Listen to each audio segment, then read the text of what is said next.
The Bride of Blackmore. Keep the bells of St. Alara's chapel tolled across the mist-veiled moors of Northumberland, their echo carrying through the valley like a mournful prayer. The wind swept down from the hills, cold and biting, scattering the last autumn leaves across the courtyard of Blackmore Keep. Inside, candles flickered in golden rows, their flames bending under the draught that slipped through the ancient stone walls. Today, peace was being forged, not by parchment or politics, but by a wedding. Lady Evelyn Ashbourne stood before the great mirror of the bridal chamber, her trembling fingers clutching the edge of her veil. The ivory silk of her gown shimmered faintly in the candlelight, every thread hand-woven from the finest French lace. Yet despite the finery, she looked pale, not with bridal excitement, but with something far heavier. Her lady's maid, Marjorie, fussed at her hair, pinning the last of the pearls into the dark chestnut waves. "You look like an angel, milady," Marjorie whispered, though her voice held pity more than pride. Evelyn forced a small smile. "Do I? Angels do not weep beneath their veils." Marjorie looked away. The silence between them stretched, broken only by the distant hum of preparations. Horses snorting in the courtyard, the murmur of guests in the hall, the clink of goblets being set for celebration. Outside that chamber, the world believed this marriage a victory. The House of Ashbourne and the House of Blackmore, bitter enemies for 3 generations, were to be united at last. Centuries of bloodshed, feuds, and burned villages were to end with the binding of vows. Inside, Evelyn felt as though she were walking to her own gallows. When the great doors of the chapel swung open, the gathered nobility turned as one. Evelyn appeared at the threshold, her veil trailing like mist, her face serene yet ghost-pale. Murmurs rippled through the guests, admiration, envy, curiosity, and among them, one pair of eyes did not waver. Captain Rowan Sinclair stood near the back pew, half-shadowed beneath the carved arches. His uniform bore the scars of war, a crimson sash faded from sun and rain, a sword at his hip more worn than ceremonial. He was not there as a guest of the bride or groom. He was there by royal command, a soldier of the crown, ensuring peace was upheld between 2 volatile houses. But the moment he saw Evelyn, duty turned to ash. She was not merely the bride of Blackmore. She was the woman he had once held under the stars beyond the borderlands, when war raged and love was forbidden. The woman he had lost to politics, pride, and bloodlines older than either of them. Now she walked toward another man. Evelyn's gaze brushed across the crowd, briefly, just a flicker, and froze. Her breath caught behind the veil. Rowan Sinclair. Alive, here, watching her. For one heartbeat, the chapel disappeared. The whispers, the vows, the war, all gone. Only his eyes remained, steady and unreadable, but burning with everything unspoken. Then the music swelled, and she was forced onward. At the altar, Lord Cedric Blackmore turned to face her. He was tall, broad-shouldered, and striking in his dark attire, a man built for command. Yet his smile was that of possession, not affection. "Lady Evelyn," he said softly as she took her place beside him, "you honour both our houses today." Her voice came faintly through the veil. "May it be peace that follows, my lord?" He nodded, pleased by her composure, and turned toward the bishop. The ceremony began. Words of faith and union filled the air, heavy with meaning, light with mercy. Rowan's jaw tightened. Each phrase felt like a chain being fastened around her wrists. When the time came for vows, Evelyn's hands trembled. "Do you, Lady Evelyn of Ashbourne, take this man, Lord Cedric Blackmore, to be your lawful husband, to have and to hold. Her throat constricted. She heard her heart beating louder than the bishop's words, louder even than the wind against the stained glass. Somewhere in the back of the chapel, a man's hand clenched into a fist. "I do." The sound of her own voice seemed foreign. The bishop smiled.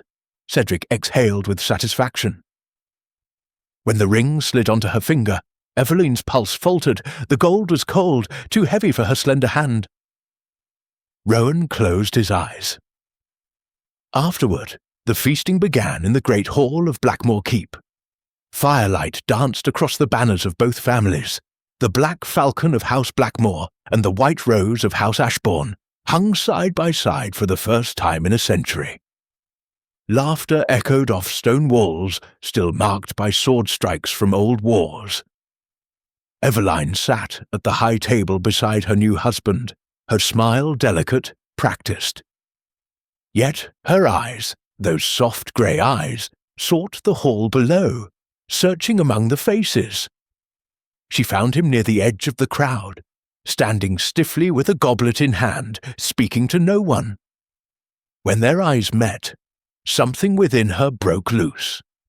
1,000 memories flooded back, the night he had saved her from a burning carriage, the way he had whispered her name like a vow, the last letter he never sent. Cedric leaned closer.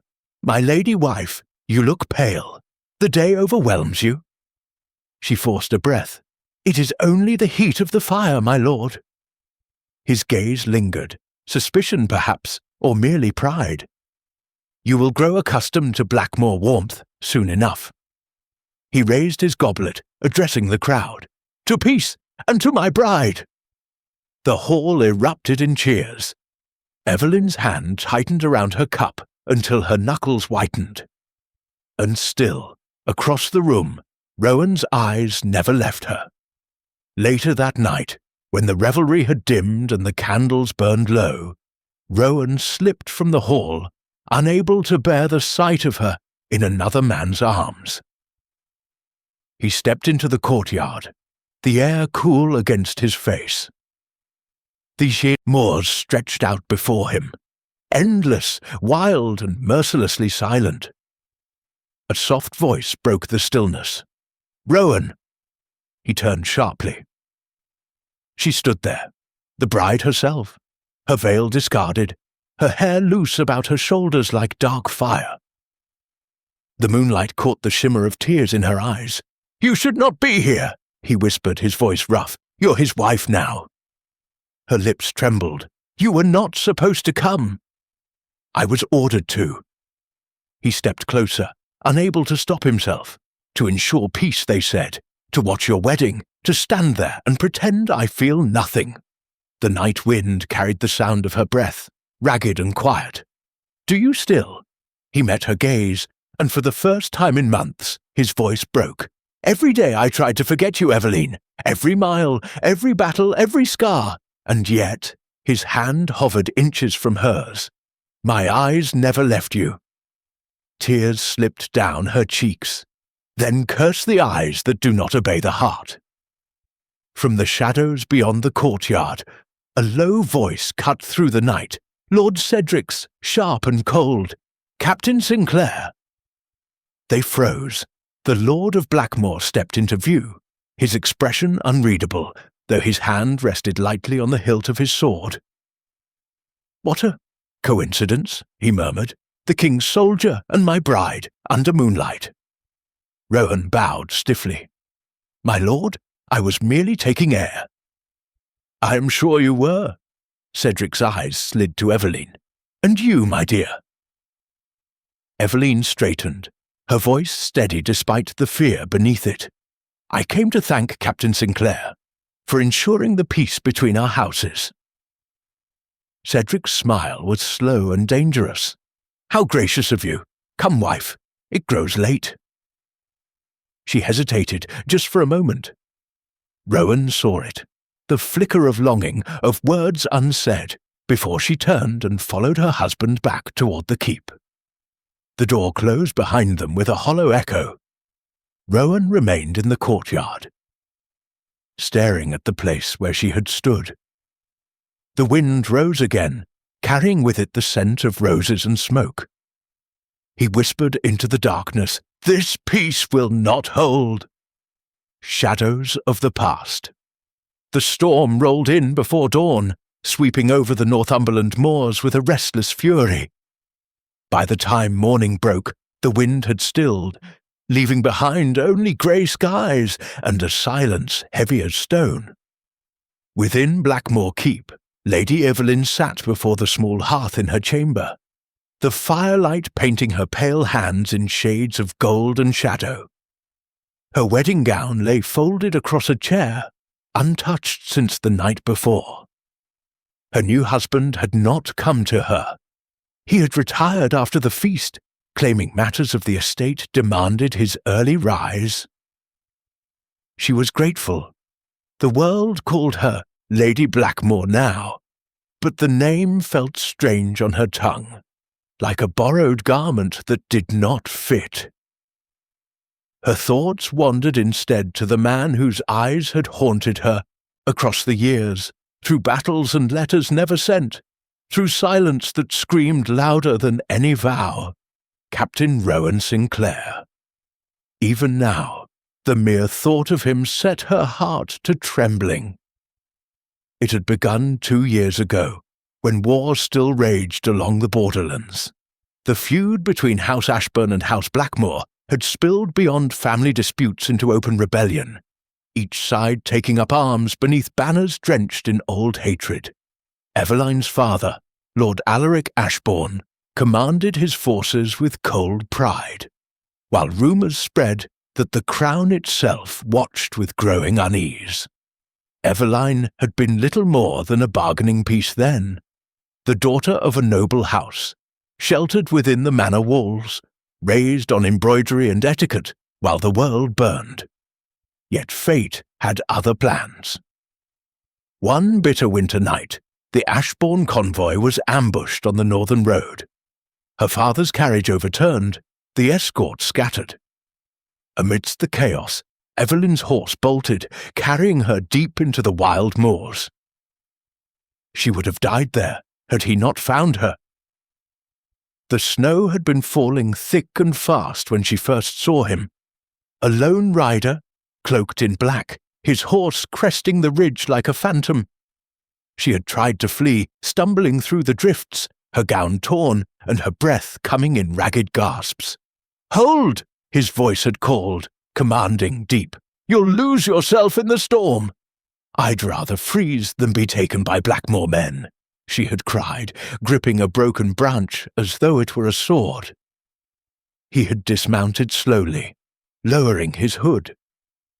The snow caught in his dark hair, and the firelight from his lantern revealed a face too young and too weary for war. "I am no Blackmore, my lady," he'd said quietly. "Name's Captain Rowan Sinclair, servant of the crown, not of any feud." She hadn't believed him then. A soldier is a soldier.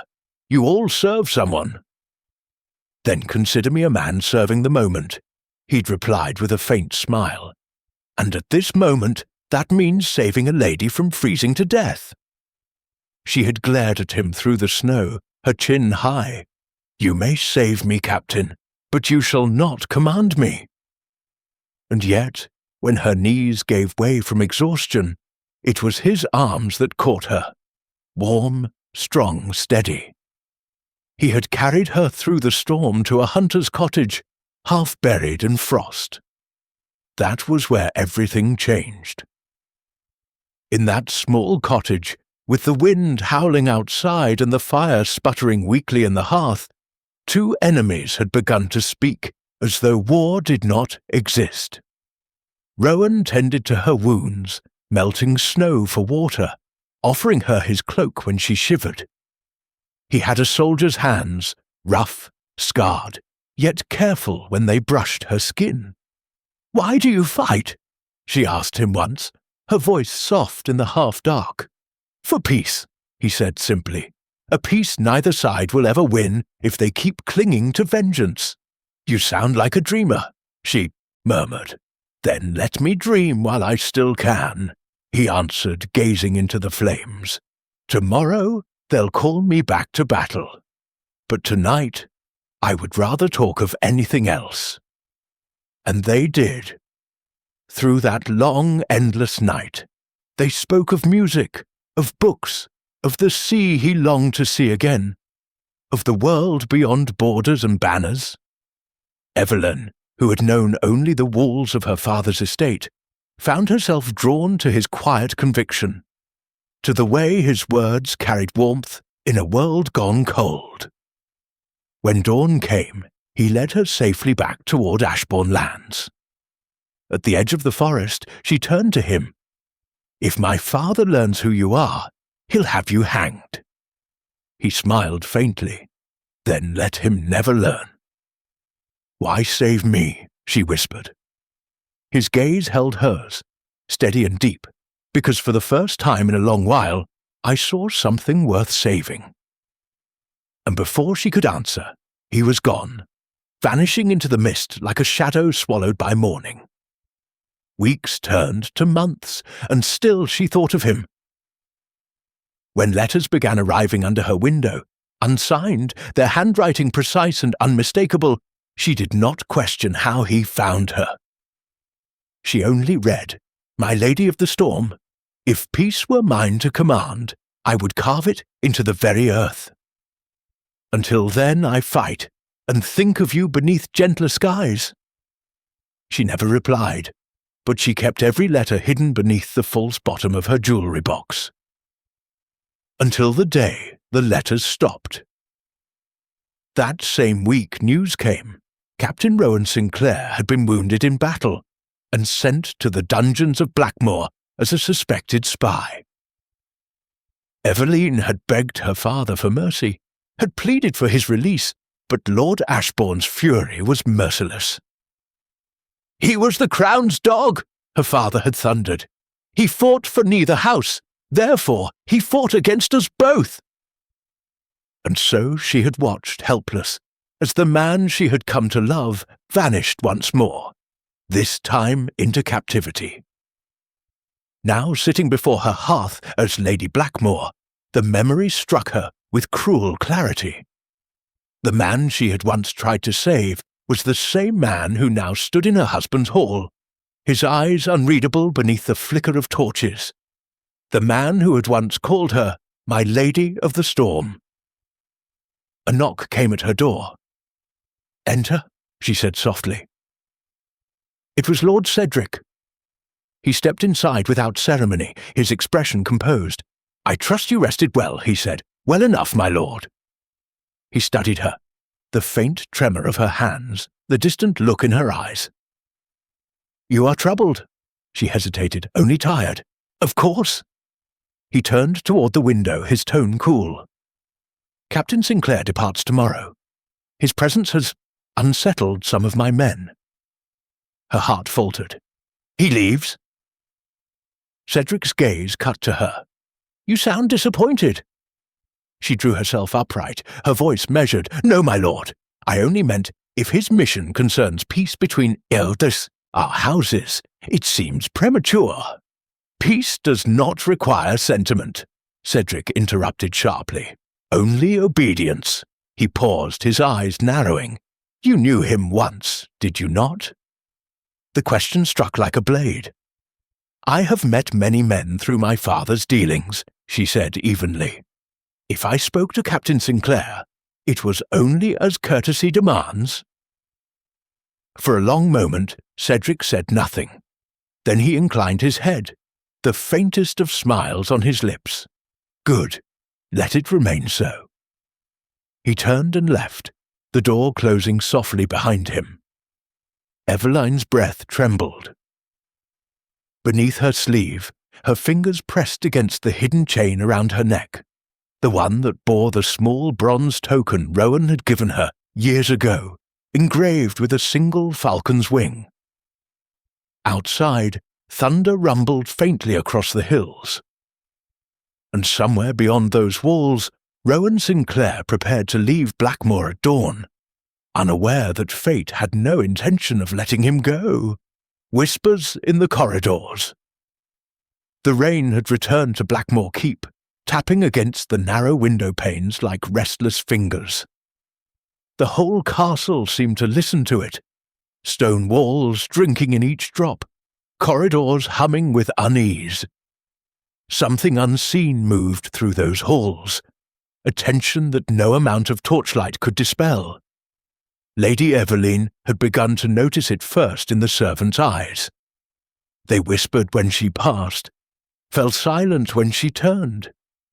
Keys jingled in haste, letters vanished from tables, and sometimes, late at night, she could hear footsteps pacing the gallery above her chamber long after the household had retired. On the third night after her wedding, she found the door to the western tower unlatched. When she pushed it open, a cold draught rushed out, carrying the faint scent of gunpowder. Her candle guttered. Someone had been there recently. At breakfast the next morning, Lord Cedric sat reading a sealed parchment, his brow furrowed. He looked every inch the Lord of Blackmore. Dark velvet doublet, signet ring gleaming as he tapped the table in thought. "Bad news?" Eveline asked softly. "Royal inspection," he replied without looking up. "The Crown suspects unrest among the border keeps. They're sending an officer to investigate rumours of treason." Her cup halted midway to her lips. "An officer?" He finally raised his gaze. "Captain Rowan Sinclair." The name struck her like a blow. She hid her reaction behind a measured breath. "I thought he had departed." "So did I," Cedric said flatly. "It seems the king trusts him more than he trusts me." He folded the parchment. "I will receive him as duty requires, but I'll not have him wandering my halls unsupervised. See to it the household shows him courtesy and nothing more." Eveline inclined her head, though her pulse thundered. "As you wish, my lord." Rowan arrived before noon, riding hard through the rain. His cloak dripped across the flagstones as he dismounted, a royal seal visible on the letter he carried. The guards exchanged wary glances. They had heard the same rumours that travelled from tavern to tavern, that Captain Sinclair was the king's hound, loyal but dangerous. Inside the great hall, Eveline watched his approach from the upper balcony. 2 days, she told herself. It had been only 2 days since she last saw him under the moonlight, yet it felt like years. Cedric descended the steps to meet him. "Captain Sinclair," he said, his tone all polished civility, "you returned sooner than expected." "My orders were amended, my lord," Rowan replied, offering the sealed letter. "His Majesty bids me investigate reports of seditious correspondence originating from the borderlands. Blackmore lies near the heart of it." Cedric took the letter, his jaw tightening. "You suspect my house?" "I suspect no one," Rowan said evenly. "I seek the truth." The air between them crackled with unspoken challenge. Eveline, from above, felt her heart twist. The two men stood like opposing blades. Her husband cloaked in pride, and the soldier who once vowed to protect her. That night, the keep seemed restless. Rain whispered against the windows. Torches hissed and sputtered. Eveline found sleep impossible. Near midnight she rose, wrapping a shawl about her shoulders, and stepped into the dim corridor. The castle's heart beat around her, distant murmurs, the creak of timber, the sigh of the wind through arrow slits. At the bend of the east wing, she saw a flicker of movement, a shadow slipping through the servants' door, leading to the old armory. Curiosity and fear propelled her forward. The armory smelled of oil and steel. A lantern burned low beside the racks of weapons, its light falling across a figure bent over a chest. For an instant she thought it a thief, but then he turned. "Rowan!" He straightened, startled. "Eveline, you shouldn't be here." I could say the same of you, she whispered, stepping closer. What are you doing? Following a trail, he murmured. Someone's been storing more than arms here. Look. He lifted the lid of the chest. Inside lay sealed crates marked not with Blackmore's falcon, but with a strange sigil, a serpent coiled around a crown. Inside the crates, beneath layers of cloth, gleamed gunpowder barrels. Eveline drew in a sharp breath. Good heavens! The same mark appeared on intercepted letters to rebels in York. Rowan said grimly. Someone in this keep is aiding them. A floorboard creaked behind them. Both turned, but the doorway was empty. Rowan quickly closed the chest. We can't stay. He caught her wrist to lead her out. The brief contact sent a jolt through her entire being. In the dim light, his eyes softened, the steel giving way to something far more dangerous. Longing. Rowan, she began, but words failed her. Not here, he said quietly. Meet me at the chapel ruins, tomorrow after dusk. If I'm right about this, you may be in greater danger than you know. Before she could answer, he slipped away into the corridor, vanishing into shadow as the lantern flame trembled. Morning brought no peace. Cedric was gone before sunrise, riding to a neighbouring estate on urgent business. The castle seemed emptier without him, yet the servants moved with nervous haste, whispering of locked doors and missing keys. Eveline spent the day in a daze, her thoughts circling the armoury, the crates, the serpent sigil. Every instinct told her the threat was real, and closer than anyone guessed. When twilight fell, she cloaked herself in plain wool and made her way to the chapel ruins beyond the orchard. The path wound through fog-damp grass, moonlight glinting off wet stone. The ruined chapel stood silent, its roof long collapsed, ivy draping its broken arches. He was already there. Rowan stepped from the shadows as if he had been waiting since the dawn. You came. I said I would, she replied softly. Tell me what you found. He unrolled a small parchment. A map of supply routes, all pointing here. Someone is using Blackmore Keep as a passage for smuggling arms to a northern rebellion. If the Crown learns your husband is involved. Her heart constricted. They will brand him a traitor. And if he isn't? Rowan's gaze searched hers. Then someone means to make him appear one. Lightning flared in the distance, illuminating their faces. The air between them thrummed with tension. You shouldn't risk this, she said. If Cedric discovers, I've faced worse than his temper, Rowan murmured. It's you I fear for. Eveline shook her head, tears threatening. You fear for me, yet you came back to these walls. Why? He took a step closer. Because every path I walk leads me here. Because when I close my eyes, I still see you standing in the snow, defying me with a broken branch. Because I cannot make myself forget. The words shattered her resolve. She looked up, meeting his gaze fully for the first time since the wedding. Rain began to fall. Soft, cold, relentless. If we are discovered, she whispered, it will ruin us both. Then let ruin come, he said, his voice raw. But do not ask me to look away. For a long heartbeat they stood, the rain running between their hands, the thunder drowning the world. Then, just once, she let herself reach for him, her fingers brushing his cheek, tracing the scar beneath his eye.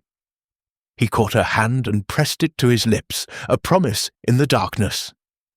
A shout broke the spell. Who's there? A guard's voice echoed from the path.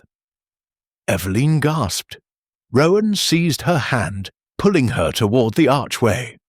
They slipped behind the collapsed wall, just as torchlight swept the ruins.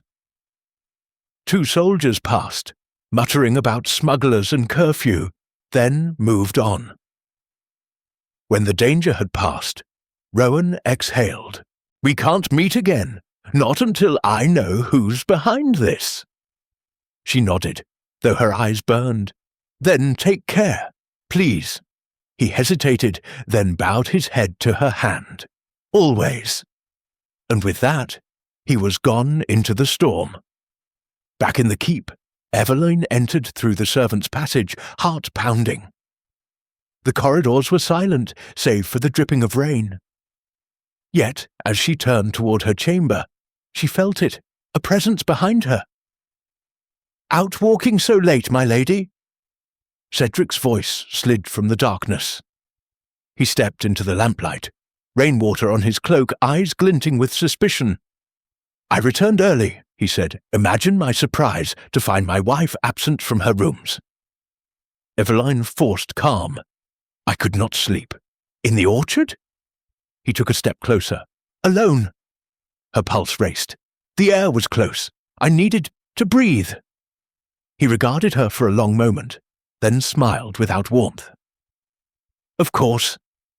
Do take care, Evelyn. There are whispers in these corridors, and not all of them are kind." He brushed past her, leaving the faint scent of smoke and steel in his wake. She stood frozen, her hands trembling. That night, thunder cracked over the moors again, louder than before.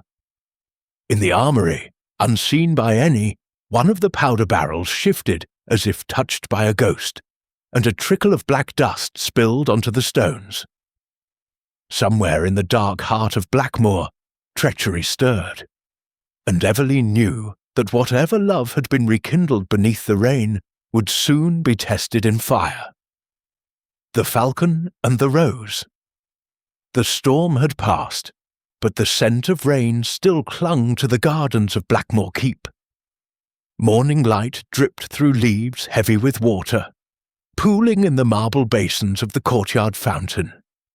Somewhere beyond the orchard, the falcons cried, sharp, lonely notes that echoed against the high stone walls.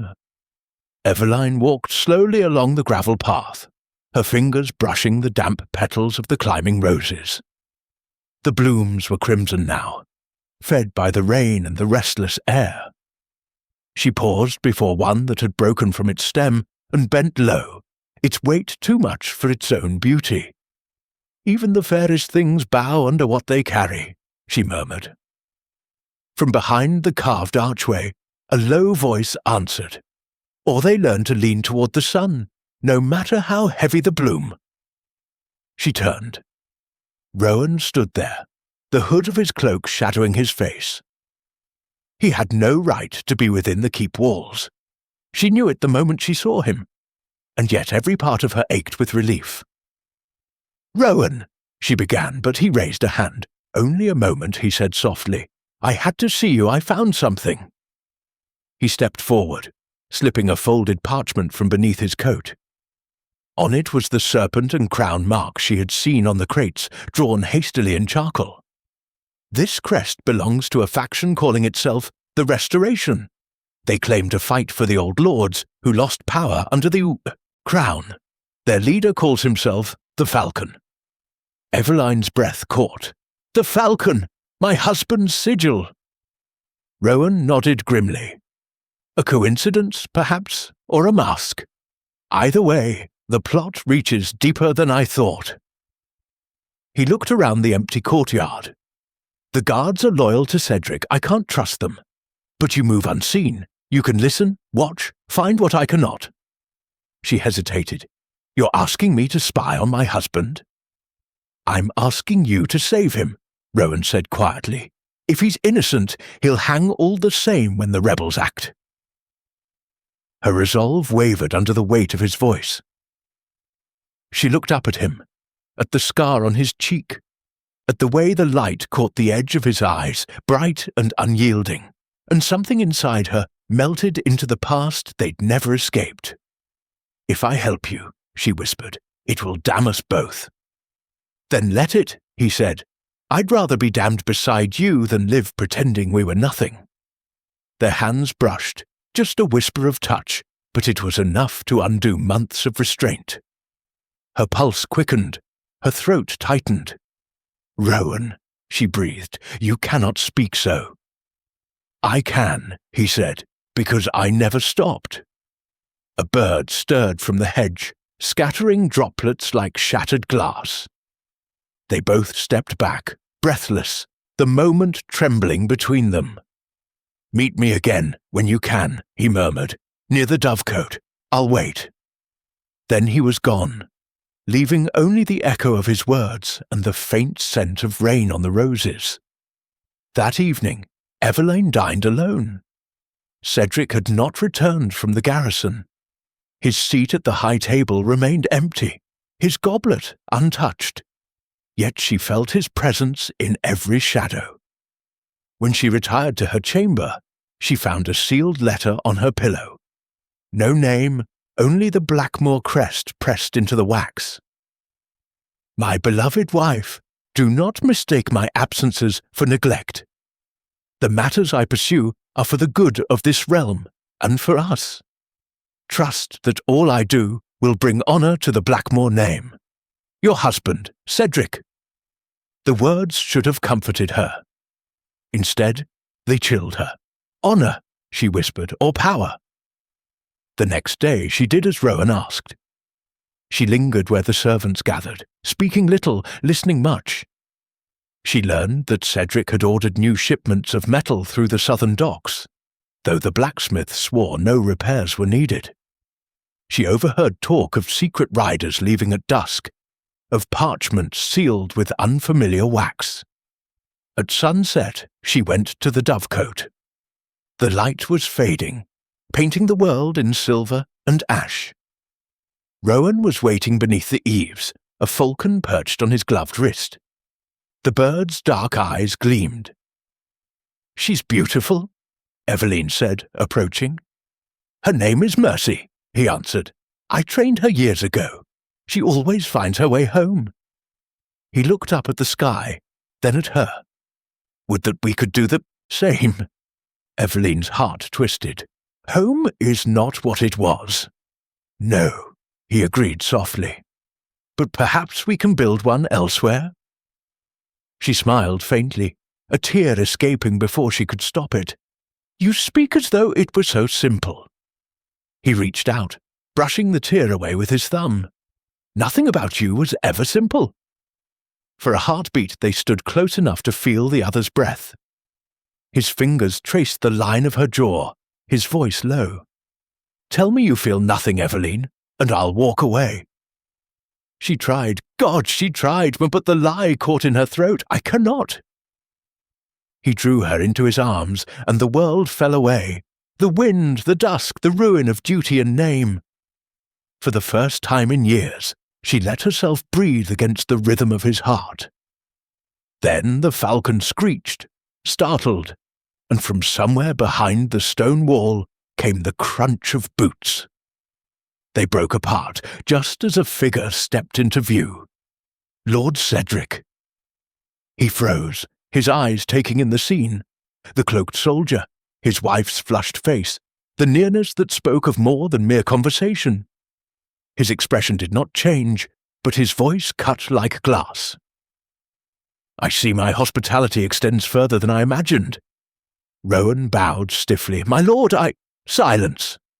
Cedric's gaze slid to Evelyn. "Inside, now!" She wanted to speak, to explain, but the look in his eyes silenced her. She turned and walked toward the keep, her steps trembling. Behind her she heard Cedric say quietly to Rowan, "We'll speak at dawn, Captain, privately." That night, Cedric said nothing of what he'd seen. He dined in silence, his manner courteous, his words clipped. But when he finally rose from the table, he leaned close to her ear.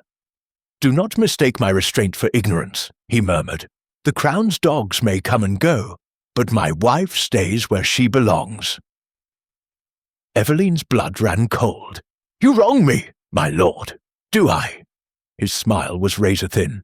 "Then pray I find reason to believe it." He left her then, the echo of his boots vanishing down the corridor. In his chamber across the courtyard, Rowan sat cleaning his sword by candlelight. He knew the confrontation to come would not be about duty alone.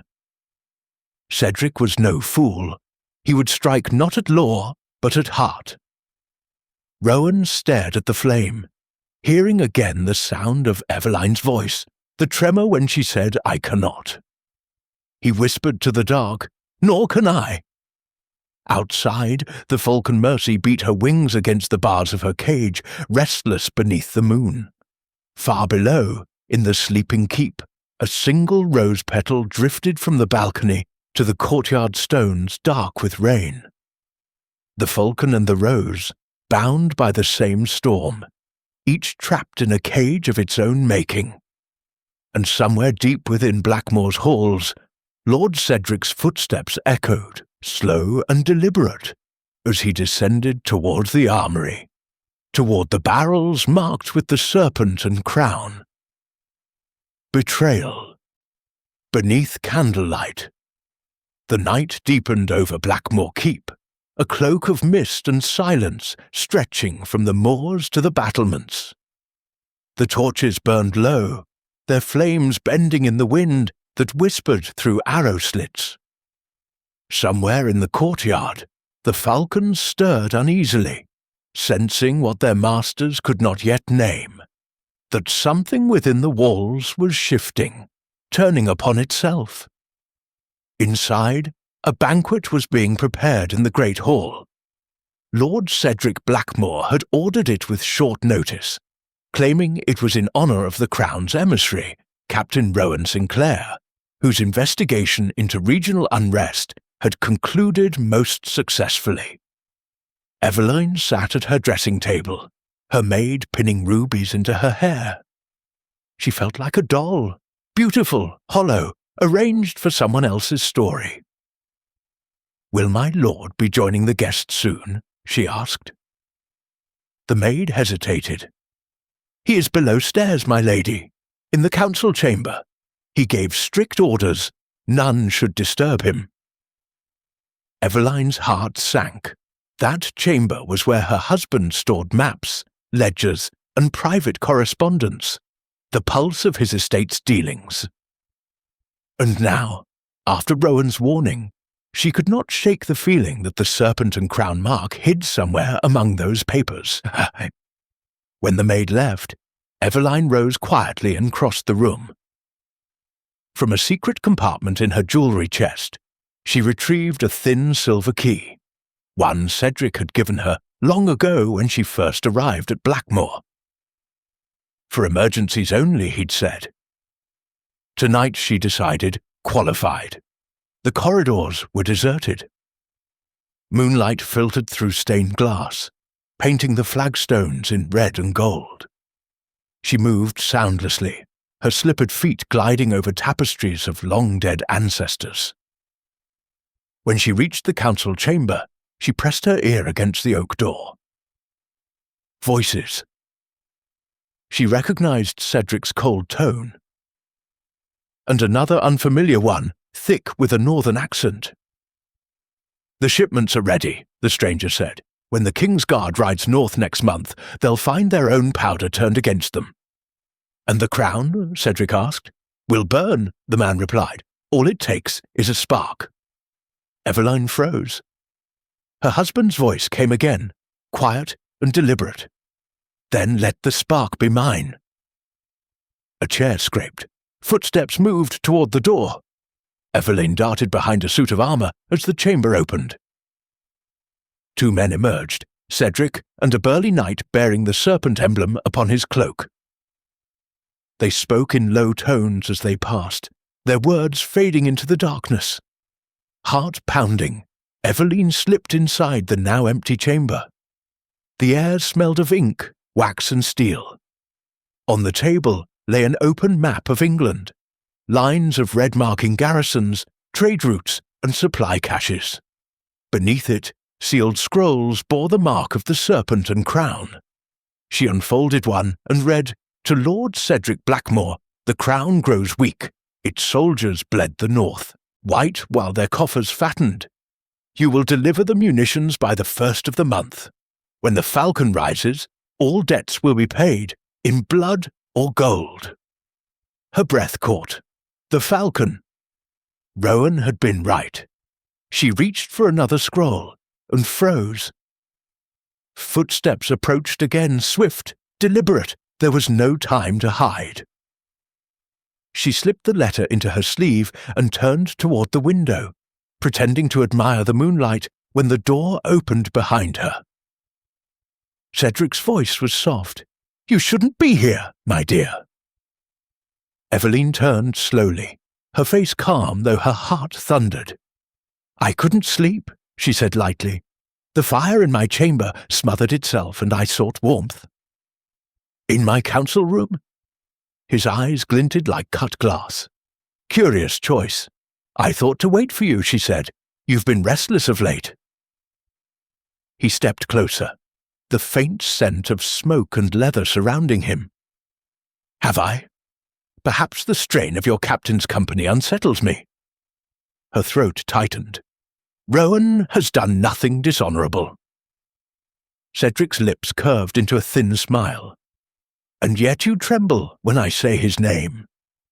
He reached out, brushing his fingers beneath her chin, forcing her to meet his gaze. "Tell me, Eveline, if I gave you a choice, his life or your loyalty, which would you choose?" She drew back, her voice barely a whisper. "Why must you make such choices at all?" "Because," he said, stepping around her, "the game requires sacrifices." Later that evening, the banquet began. The hall glowed with hundreds of candles, their light reflected in the polished armor of the guards. The air was thick with wine, roasted meats, and false laughter. Rowan sat at the far end of the table, tense, aware of every glance in his direction. He had been summoned, not invited. Eveline sat beside Cedric, her hands folded in her lap, the stolen letter hidden beneath the lace of her sleeve. Every moment was a performance. Every smile, every word rehearsed for survival. "Captain Sinclair," Cedric said suddenly, raising his goblet, "to you and the crown you serve so faithfully." Rowan lifted his cup, wary. "And to the peace you uphold, my lord." Cedric's smile did not reach his eyes. "Ah, peace, such a fragile word." He signalled to the steward. The doors opened, and a squad of soldiers marched in, bearing crates stamped with the serpent and crown. "Behold," Cedric said, rising, "evidence found in the captain's own quarters." Gasps rippled through the hall. Eveline shot to her feet. "That's impossible," Cedric's voice thundered. "Is it, my dear, the mark of treachery hidden in the chambers of a royal officer? What say you, Captain?" Rowan's chair scraped back. "You planted this." "Careful," Cedric said, drawing his sword. "That sounds like the words of a guilty man." The soldiers closed in. Rowan's hand went to his blade. But Eveline's cry stopped him. "Don't," she pleaded, "they'll kill you." He met her eyes, torn between fight and surrender. The love between them, once secret, now burned before all. Then he slowly lifted his hands. "I'll not draw steel against your men," he said, "but I'll not hang for your lies either." "Then you'll hang for the crowns," Cedric spat. "Take him." The guards seized him. Eveline lunged forward, but Cedric caught her wrist, his grip iron. "Enough," he hissed. "Show one more ounce of loyalty to that traitor, and I'll make you wish you drowned in your wedding veil." Rowan was dragged from the hall, his eyes locked on hers until the last possible moment. "Eveline," he shouted, "the letter, the proof, trust no one." Then the doors slammed shut behind him. The feast continued, hollow and cruel.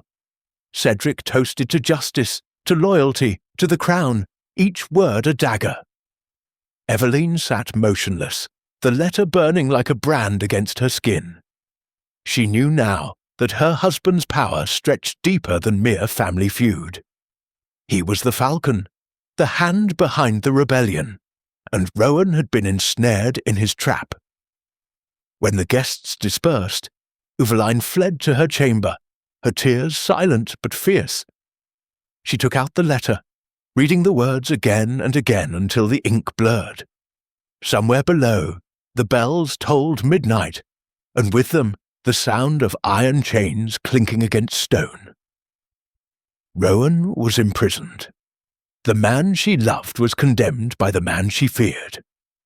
And as the last candle guttered out, Eveline whispered to the dark, "If love cannot save him, then I will." The storm at dawn rain lashed against the battlements of Blackmoor Keep, turning the courtyard into a sea of mud and flame. The storm had come, without mercy. Thunder rolling like cannon fire, wind howling through arrow slits like the cries of the damned. In the dungeons below, Captain Rowan Sinclair lay in chains. Water seeped from the ceiling, pooling beneath his boots. The torch outside his cell guttered, casting long, feverish shadows across the walls. He'd been beaten, not severely, but enough to send a message. The bruises didn't matter. The silence did. For in that silence he could still hear her voice. "If love cannot save him, then I will." He did not dare believe she'd meant it. Evelyn Ashbourne was no fool. She was a lady, a wife, the bride of the man who held his fate in his hands. And yet, something inside him refused to die. Far above the dungeon, Evelyn moved like a ghost through the keep. She wore a plain riding cloak, her hair hidden beneath its hood. Her trembling hands clutched a small bundle, keys stolen from Cedric's study, a dagger hidden in her garter, and the letter that could prove Rowan's innocence. The corridors were empty. Most of the household slept, lulled by the storm's fury. Only the guards at the gate remained awake, their torches wavering in the wind. She reached the stairwell to the lower cells, her pulse hammering against her throat. Lightning flared through the high windows, illuminating the ancient stones like bones. Every footstep echoed louder than her heartbeat. "Eveline!" The voice stopped her cold. She turned, and there he stood, Lord Cedric Blackmoor, tall and grim in his nightcloak, his eyes glinting like steel beneath the flicker of a dying torch. "Going somewhere, my dear?" he asked softly. Her throat tightened. "The storm woke me." "Ah," he said, stepping closer. "And you thought to calm yourself in the dungeon? How unorthodox!" He cut her off with a gesture. "Do not insult us both with lies. You mean to free him." The wind shrieked through a crack in the wall, scattering drops of rain between them. Eveline straightened her spine, her voice trembling but defiant. "He's innocent, Cedric. You know it." Cedric's expression didn't change. "Innocent?" He laughed quietly. "You've been blind, Eveline. Sinclair's arrival was no coincidence. He was sent to destroy me, to undo everything I've built." "You built this on treason," she cried, "on murder." He struck her, not hard, but enough to send her staggering back against the wall. "Enough!" His voice cracked with fury. "You think you understand the game we play? The crown bled my father dry. They stole our lands, our name, our power. The rebellion is justice, not treachery."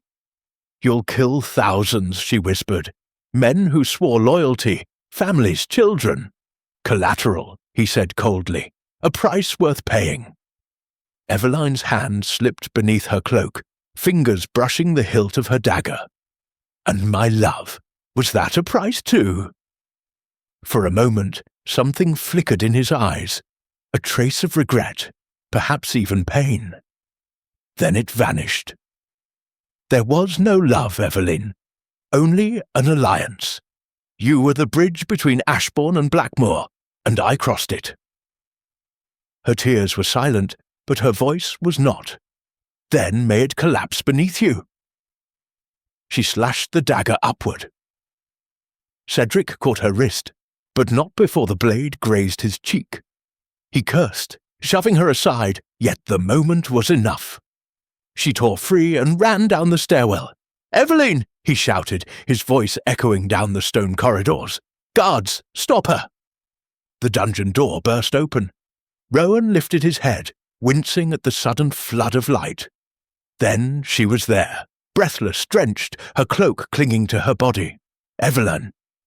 He stared as though she were a vision. "You shouldn't have come. I had to." She fumbled with the keys, her hands shaking. "There's no time." He rose slowly, the chains rattling. "If Cedric catches you, he already has." She met his gaze, fire in her eyes. "And I'll face him again if I must." The lock gave way with a metallic clank. The chains fell. She pressed the letter into his hand. "Proof of your innocence. The rebellion. It's Cedric. He's the Falcon." Before he could speak, the thunder roared, and shouts erupted above. Boots on stone, torches flickering, the sound of men descending. Rowan caught her arm. "We have to go." They fled through the narrow servants' tunnels beneath the keep, passages known only to those who'd lived there long before the wars. The air reeked of damp earth and mould.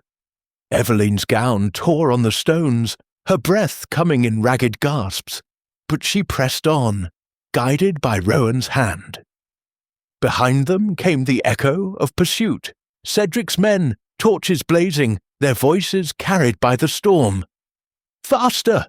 Rowan urged. "There's a postern gate ahead. It leads to the moors." They burst through a half-rotted door and into the night. The world beyond was chaos, wind howling, rain cutting sideways like blades. The moors stretched before them, black and endless, broken only by lightning that lit the horizon like fire. Eveline clung to Rowan's arm as they ran, mud clinging to their boots.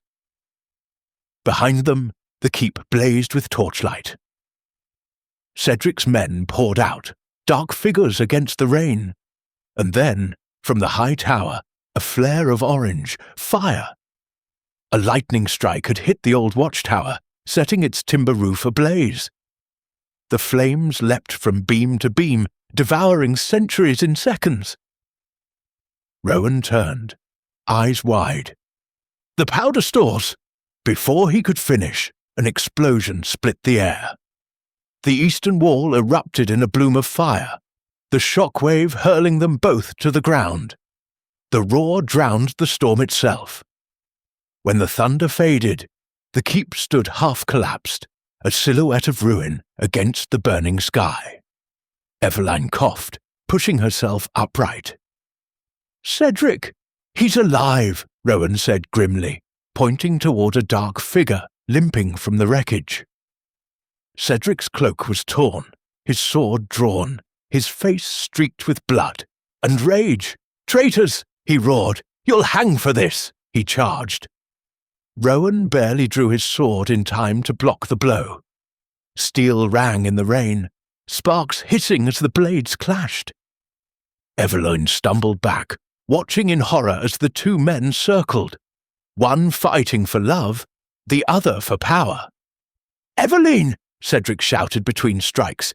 "You think he loves you?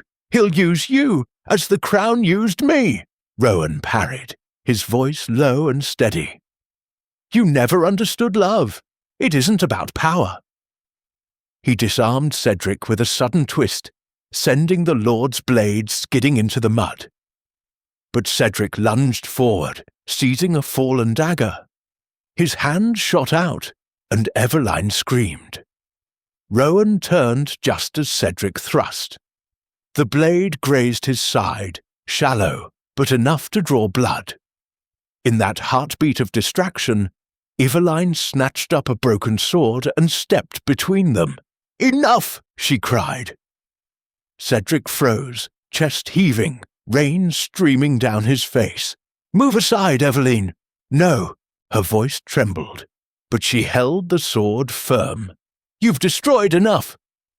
He looked at her, at the woman who had once stood at his altar, veiled and trembling, the promise of unity between two houses. Something in his gaze cracked. Perhaps he saw, at last, what he'd lost, although what he'd never truly owned. "Eveline," he whispered, lowering the dagger. Lightning flared again. For a fleeting instant, the three of them stood suspended between love and ruin. Then the tower behind Cedric collapsed. A rain of flaming timber crashed to the ground.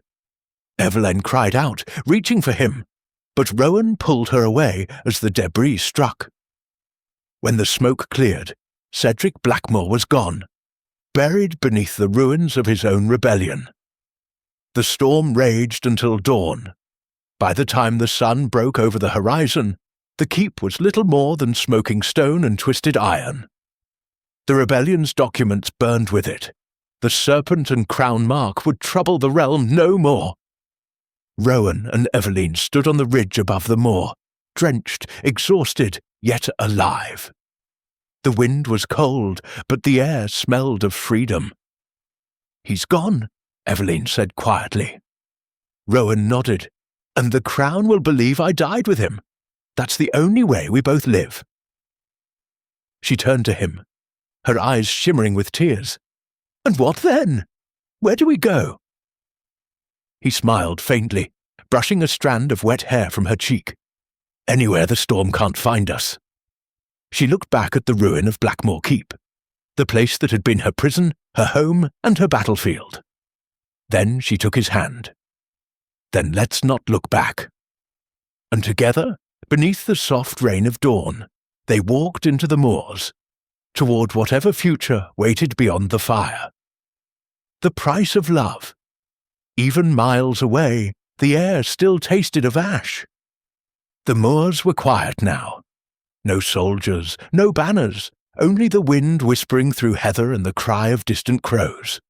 In that silence, Eveline Ashbourne walked beside Captain Rowan Sinclair, their hands clasped loosely, as if neither dared to believe the other was still real. They had fled through the dawn, crossing rivers swollen with rain, taking refuge in an abandoned shepherd's hut. For 2 nights they spoke little.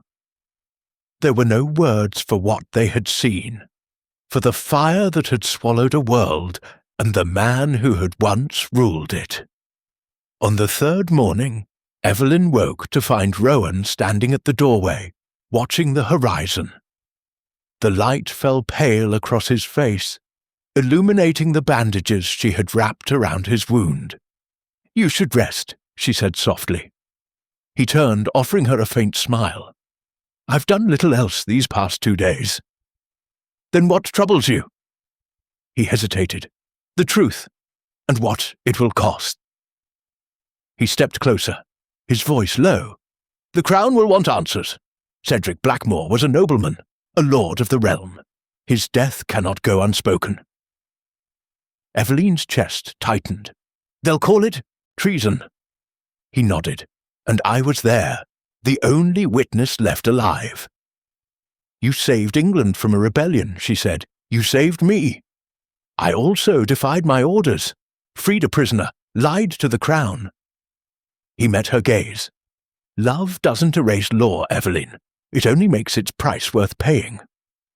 She looked away, her eyes stinging. "Then let me share that price."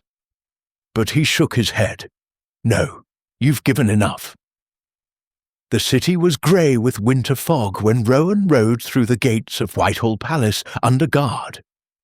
His uniform was restored, his sword returned, symbols of courtesy, not of freedom.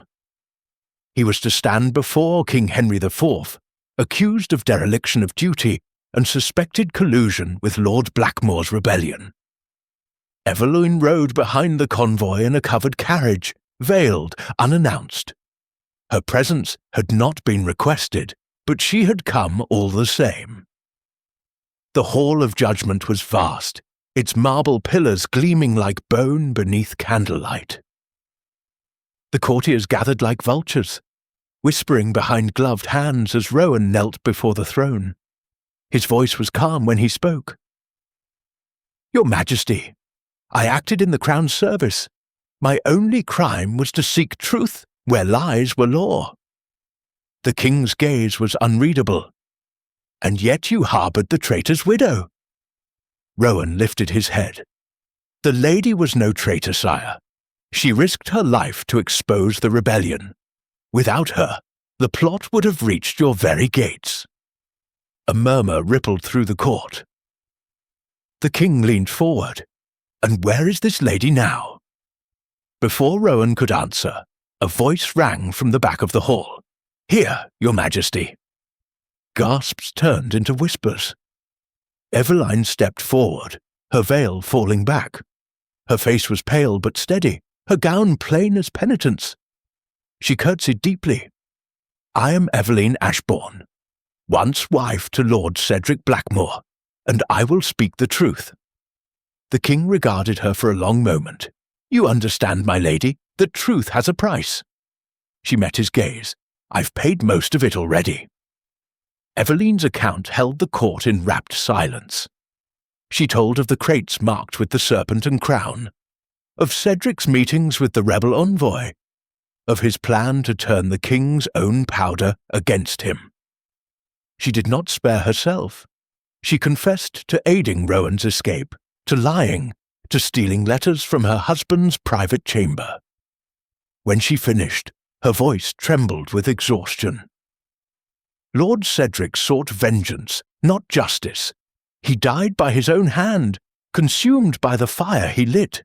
Captain Sinclair only sought to prevent it." The king sat back, fingers steepled beneath his chin. "Your words speak of courage, my lady. But courage does not erase disobedience." Rowan bowed his head. "Then let the punishment fall on me alone." She acted under duress. But Eveline shook her head fiercely. "No, I chose this. I chose him." A stunned silence followed, one that seemed to stretch for eternity. Then the king rose, his heavy robes sweeping the floor. "You speak of love as if it were greater than loyalty," he said. Eveline's answer was simple. "Sometimes it is." The king's gaze softened, just barely. "You remind me of my mother," he said quietly. "She, too, once defied a throne for the man she loved." He turned to the guards. "Captain Sinclair's name shall be cleared. The rebellion is ended, and his service to the crown stands proven." He paused, his eyes flicking to Eveline. "As for the lady, her lands and title will be restored, but her late husband's estate is forfeit. You will have nothing but your name." Eveline bowed her head. "Then I have all I need." Rowan exhaled, the weight of months lifting at last. "Your Majesty, go!" the king interrupted, raising a hand. "And be wiser than those who came before you." The gavel struck. The court dissolved into murmurs. Rowan turned to Eveline, disbelief and relief colliding in his eyes. "You risked everything," he whispered.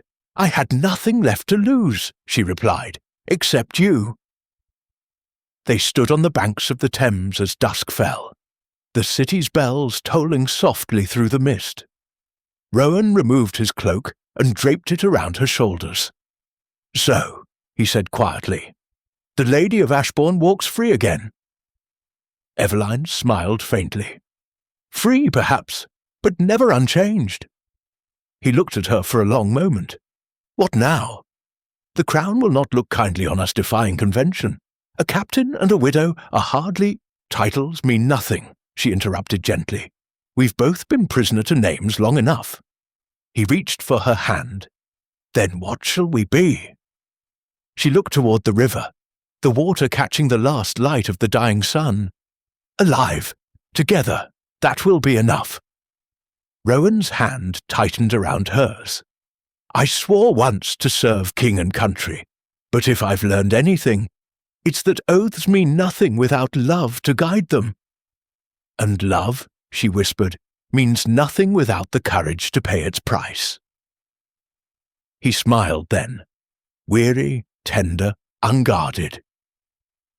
The wind tangled their hair as he leaned close, his forehead resting against hers.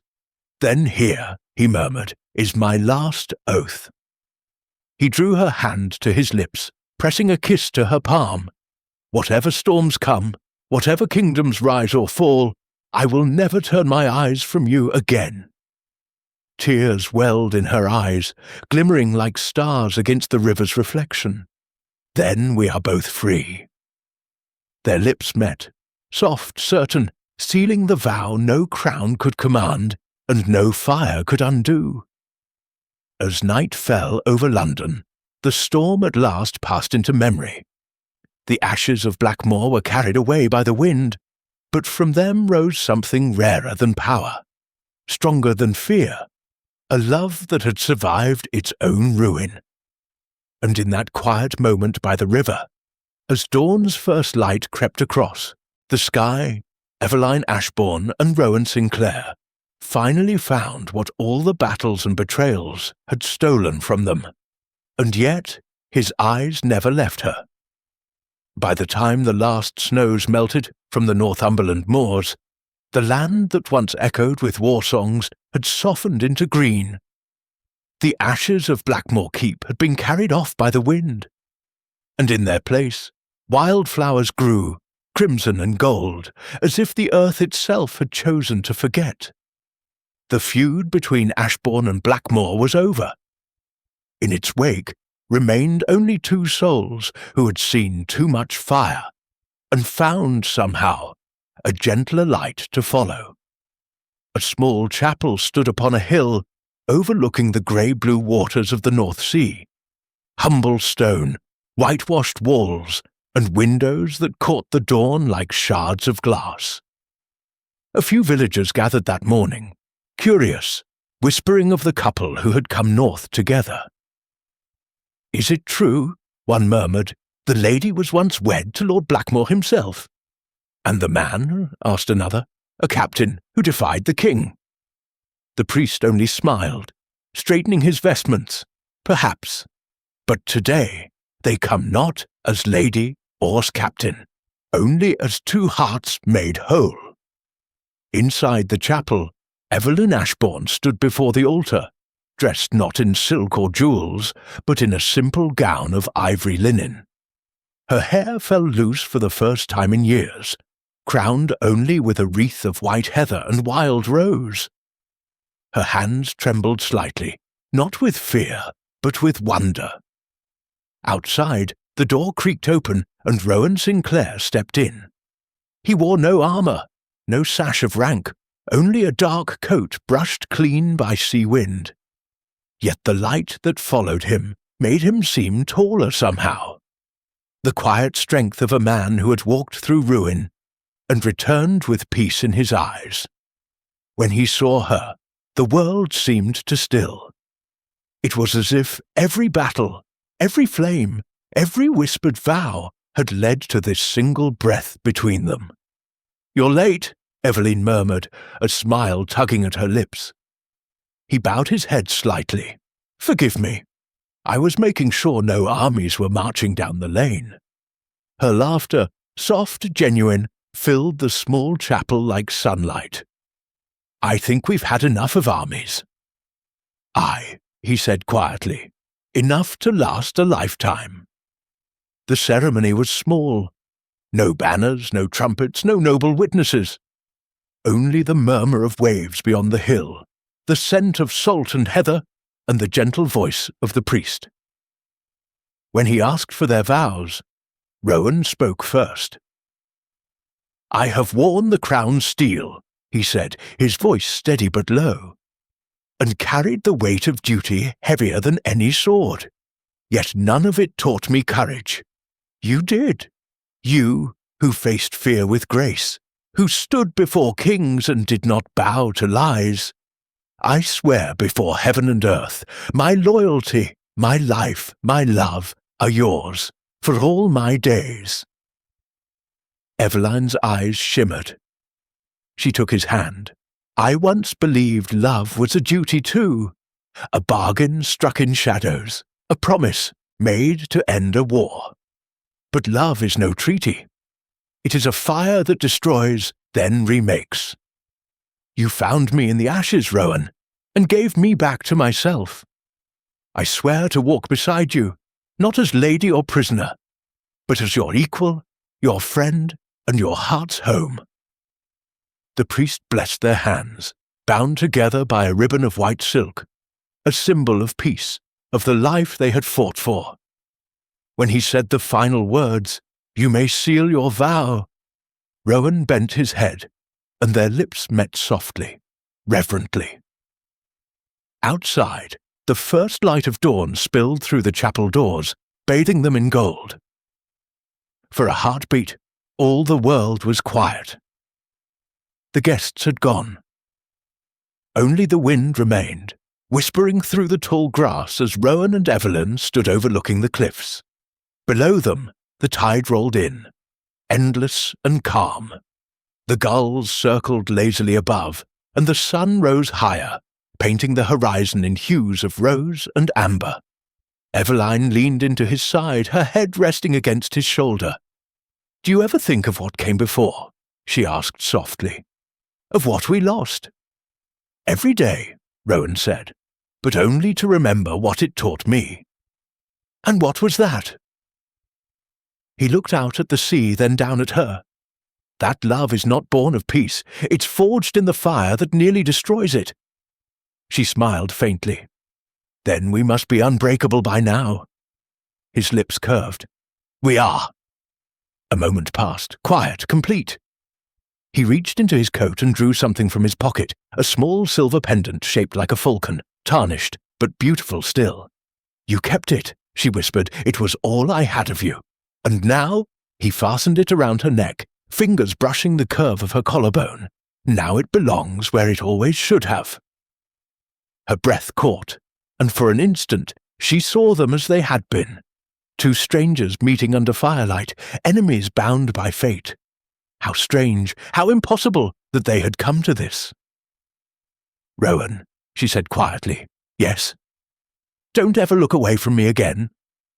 He smiled, a small, unguarded thing that reached his eyes. "I never did." The cottage was small but filled with warmth. A hearth that never went cold. The scent of herbs drying by the window. The sound of pages turning in the soft light of evening. Outside, the world had changed. Kings came and went, wars flared and faded. But in the quiet north, the name Ashbourne was spoken with peace, not fear. A child's laughter echoed through the garden. A boy chasing a wooden falcon, his hair dark as Rowan's, his smile bright as Evelyn's. From the doorway Rowan watched, arms folded, that same gaze steady as ever. Eveline appeared beside him, her hands dusted with flour, her hair touched faintly by silver. She followed his gaze to the boy and smiled. "He has your stubbornness," she said. "And your heart," Rowan replied. They stood there for a long while, content in the silence. Two souls who had once defied the world and found their reward not in glory, but in peace. Eveline turned to him, her eyes as soft as the morning light. "Do you ever regret it?" He looked at her, really looked, as though, even after all the years, he could not quite believe she was real. "Never," he said simply. "From the moment I first saw you, standing in that cursed hall in Blackmoor, even then when you were his bride, my eyes never left you." She reached for his hand, their fingers intertwining. "And they never will," she whispered. Outside, the sea wind carried their laughter across the hills, gentle, timeless, unbroken. For though kingdoms rise and fall, and the fires of men fade to embers, some loves remain like the stars. Distant once, now eternal. And as dawn broke over the north once more, his eyes never left her.